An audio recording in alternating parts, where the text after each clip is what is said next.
Thanks for staying with us here on Texas Living. It may be a small part of your body, but it's an important one. And when children born with ear deformities grow up, if untreated, it could lead to a number of problems.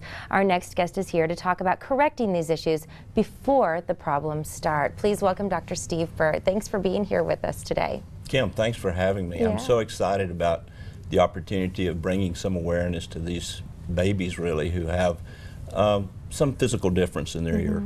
How common is this?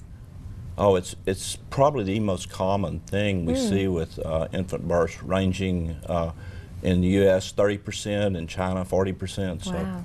very, very common. Do we know what causes it? It's thought to relate to the embryology of how the ear forms and the estrogen and the chemicals in the ear cartilage not being matured yet. So it's not something that happens during childbirth or something like that? It's a... Not really. No. There can be some folding over that goes away pretty quickly from that, but this is more of a permanent thing. Tell us about the correction. What is it that you do to correct the problems? Well, what we do now is we put a mold, a simple mold on the ear, a little plastic device that glues to the baby's ear and held there for as short as 2 weeks up to 6 weeks, and we have a full correction. So is this one of the molds here? this is.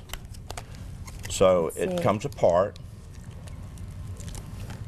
and if this were the baby's ear where my hand is, it just glues to the ear, and the ear, when it pulls through there and the little lid is put on, shapes the ear into the natural shape. So is it non-surgical? It's non-surgical, painless, no anesthesia, and typically covered by insurance. Really? Wow, covered by insurance. Amazing. So why do you think this is important? What are the problems that happen later? The problem is that when you see these children, as I do, when they get to be 8, second grade, they start getting teased, it leads to bullying, and it just is a psychological damaging thing that can be totally avoided.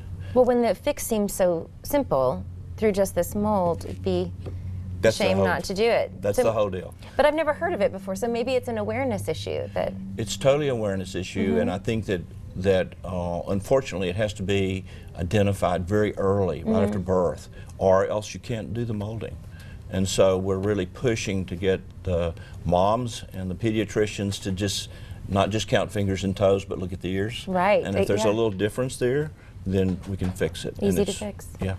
So how many patients do you see in a given week or month? Or one day I saw 8. Oh wow. Some days I see, or some weeks I only see 1 or 2. So we're kind of like the obstetrician. Right. You just don't know how many you're going to. But these months coming up are really busy ones. So. And then we have a before and after picture here. And are there stories that are significant to you where you've really seen a big difference made?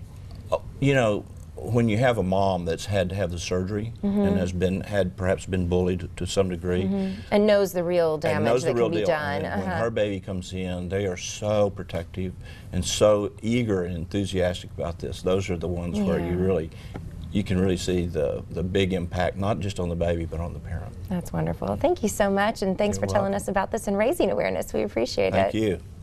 If you'd like more information on EarWell correction, head over to pedspsi.com.